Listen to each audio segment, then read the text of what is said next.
Our next design was sent in by Tania, and Tania lives in a lovely part of Great Britain. She lives down on the Dorset coast. The area, or the coastline rather, is called the Jurassic coastline, and it's got some beautiful beaches and it's got some really interesting rock formations, and this is one of them, and it's called Durdles Gate, and it's in the next bay along from Lulworth Cove. And I remember this from when I was a teenager, Tania. Weymouth was a happy stomping ground for me.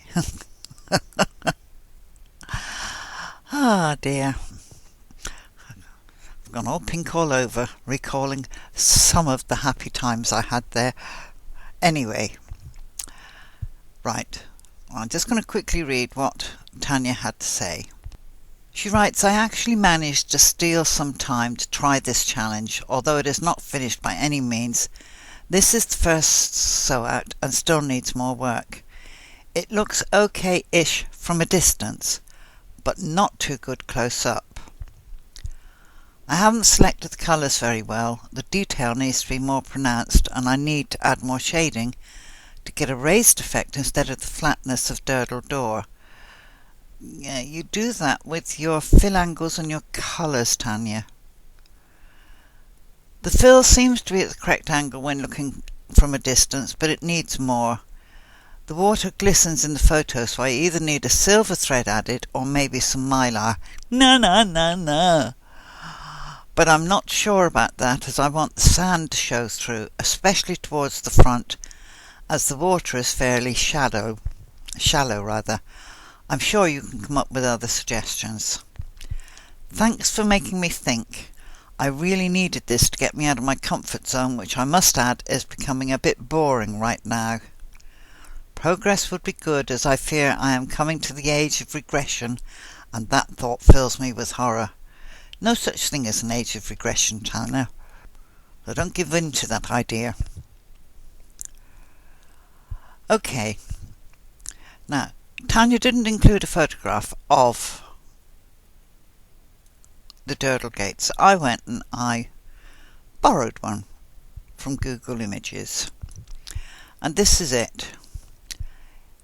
It's the most fantastic piece of nature sculpture, and as you can see, it's lumpy, bumpy, craggy. I wouldn't like to walk across the top. I believe people do, but rocks have a habit of, over time, falling away, and you don't know how much is left under that, between there and there. That's why I wouldn't walk over it. But we've got some brilliant shading, shadows. Different layers of the rock have been thrown into relief. You've got some glorious colours in it. You've got the greenery here, where plant life has taken hold. You've got the undercut here. Lovely shadows, all for giving you form and detail. And then you've got the water. Now, I don't know what picture you used. I shoved this underneath because it gives me a reasonable look at something similar to what you've done. It's a sort of a slap on the wrist. Unless the sea was very disturbed and the wind was blowing very hard, you wouldn't have had these waves, and they wouldn't have been this big, and they would have been differently shaped. They would either have been driven up against the rock, swirling around and coming this way. But you're showing quite a nice gentle surf break and the water running up on the beach.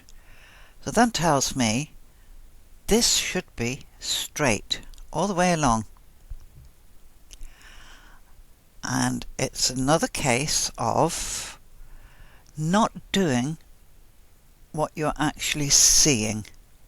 And I think that's important. You have to try and digitize what it is you see, not what you know. You know the sea has got waves in it, but unless you're right out in the deep ocean, you're not really conscious of those big swells. And by giving this a curvy base, I think you've lost a teeny bit of the grandeur of this beautiful rock finger with the hole in it, the Durdle Gate. Now, I love seeing functions being used, but I think sometimes we go too far with our use of the functions. I mean, we've got this beautiful pale rock going off into what looks like old lava rock. I don't know if it is. You've got the striations up here, and along the base, that must be the high water mark. As I said before, you've got these beautiful shadows here, which throw these into relief. This shadow throws that up into relief. The same with these. They give form. They give detail. And it can all be done with loose density fills. That's the beauty of loose density fills. It allows us to build up, to create all these deep recesses. This photograph is of quite a still day.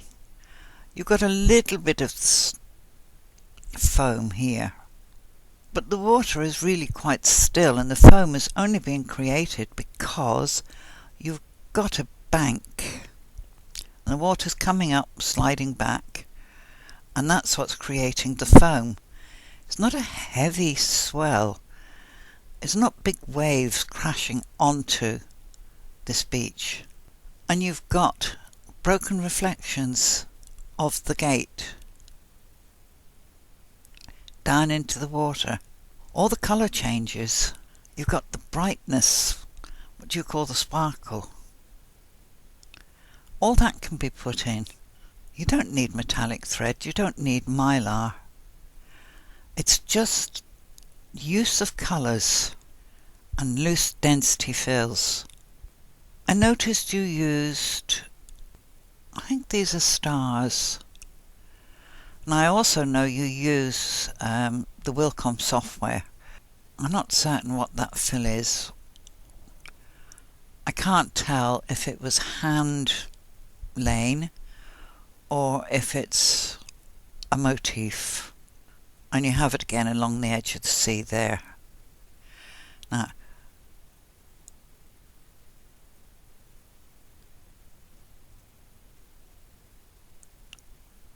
there's a slope here, and that's what's creating this. And I know it's quite shallow. I mean, I went skinny dipping there. So I said I went quite pink when I was remembering. A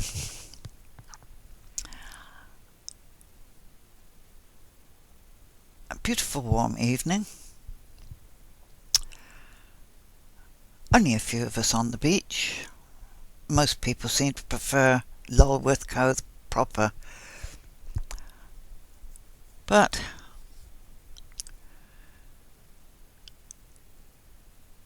and because of this contouring, I think you call it the liquid effect in Wilcom, it's not showing how it's actually lapping up onto the beach.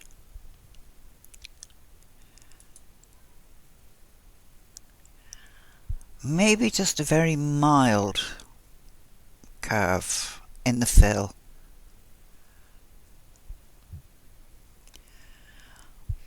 But I think this is one occasion when I would have said no to using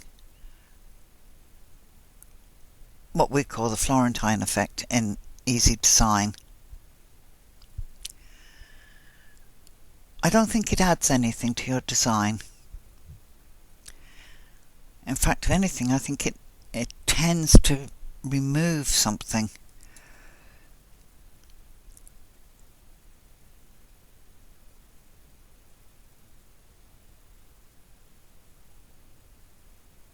And if there was a swell coming in,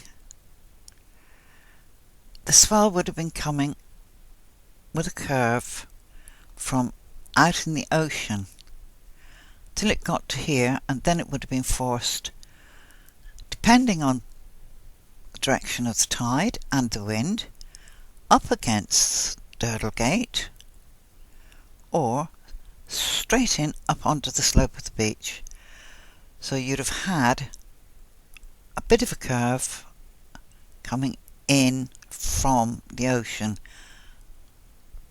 and you'd have had more whitecaps as it got closer to the land.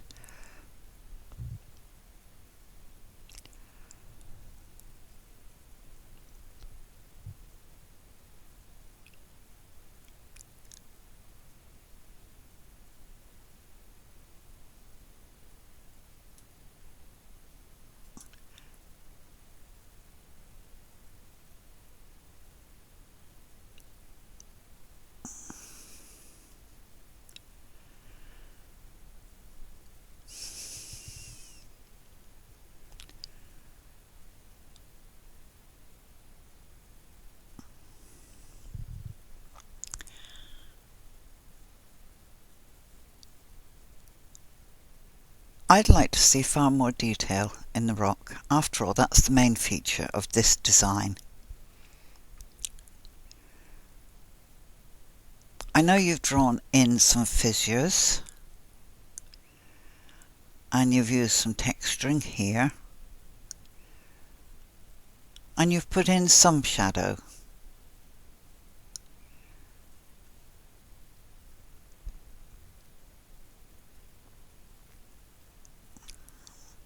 But when you look at the cragginess of that actual rock formation, for a detail nut like me, that's an absolute godsend. You have got the calmness of the sky, the calmness of the sea, and the smoothness of the sea in this particular photograph. You've got the texture on the sand. Forget all the pock marks from where people have been walking. And then you've got this dirty great big cheese grater. And it looks like some huge prehistoric monster has been chewing away at this. And it stands out sharply against the flatness of everything else. I'd have loved to have seen a bit more of that in your design. Loose density fills done in small chunks or small bites rather than chunks allows you to create depth and texture, all without using embossed fills or things like that. It's the clever use of colour. You know, you echo the colour of the rock here in the colour of the sand.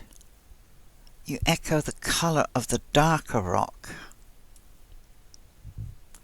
These in the colour of the sea.